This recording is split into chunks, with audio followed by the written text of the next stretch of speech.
listening to Dr. Masila. Our project title is Smart Locker System. And our group has 3 members. The first one is Zhen Hao, second one is Zhen Hao, and the third one is Shehab.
Now I will demonstrate how the smart locker system works.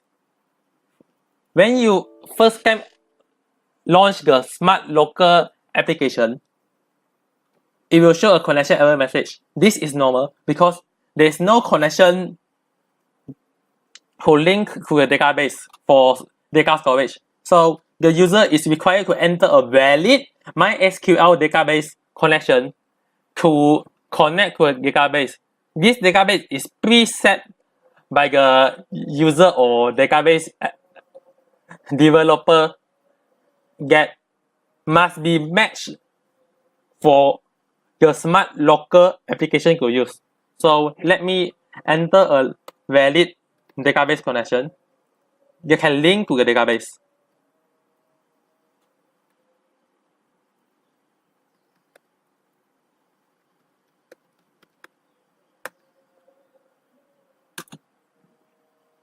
After connecting to the database, the user will see the main panel.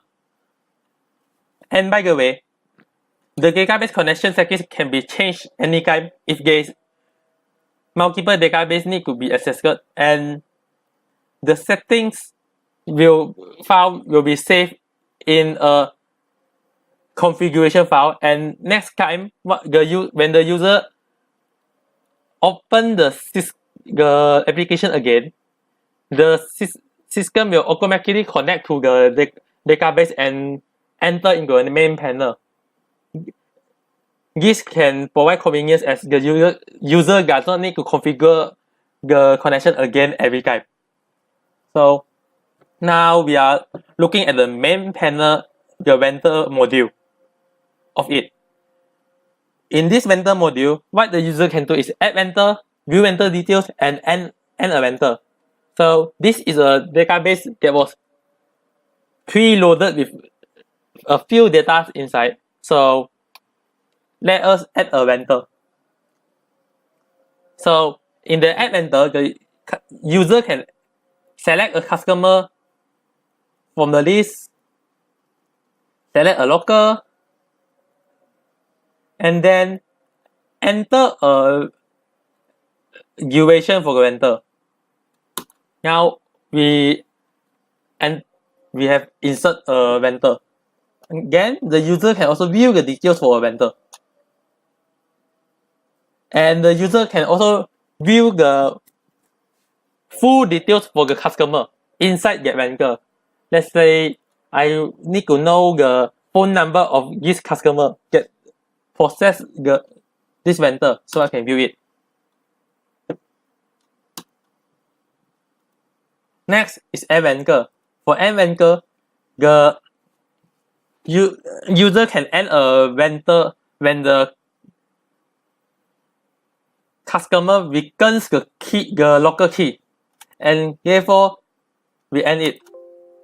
And the vendor will be removed from the database.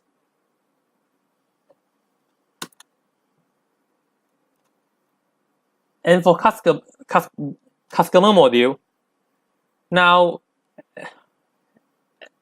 the same principle works that we can add, we can view, and we can delete. So let me demonstrate the operations. Now we add a customer.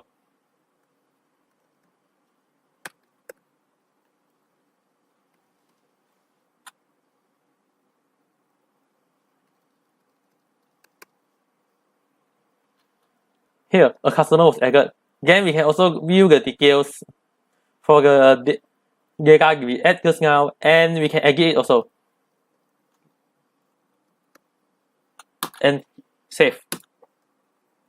Then we need to click close to close the form. And this will be refreshed. Same also, we can delete a customer.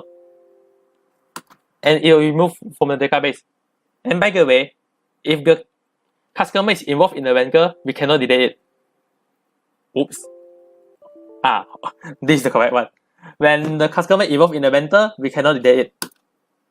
Then now, same goes for the locker. If the locker was being involved in the vendor or occupied, we cannot delete it also. Then we can also add a locker.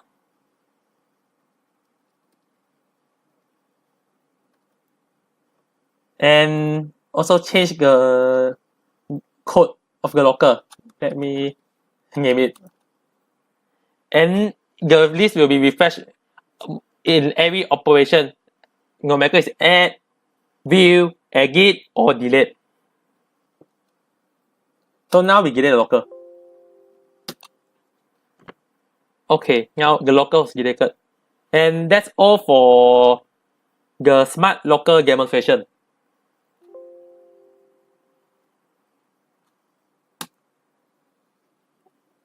Okay, this is what I mean for the Auto Connect.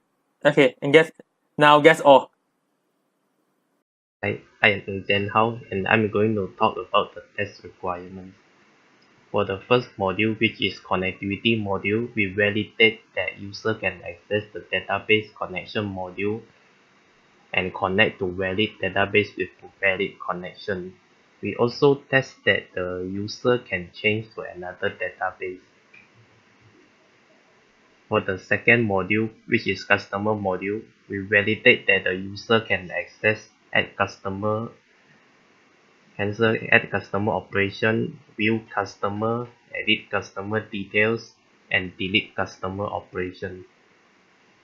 And for the third module, which is locker module, we test whether the user can access the add locker submodule, cancel add locker, edit locker, and delete locker. And for the next module, which is the last one, we validate whether the users can access the rental module and whether the user can select customer in new rental. We also validate that user cannot select lockers that are not available and that user can view rental details. We also test that the user cannot end rental without selecting a rental. And for the summary of testing, for the first module, we have 10 test requirements and we pass all of the test results. For the second module, we have 20 test requirements. We also pass all of them. And for the third module, which is the locker module, we have 17 test requirements, all passed. And for the last module, which is rental module, we have 17 test requirements, all passed. And now I'm going to show you the hard copy for our test cases.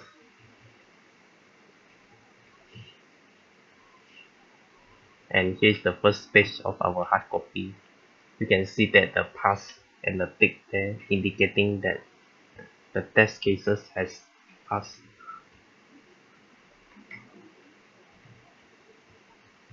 Pass.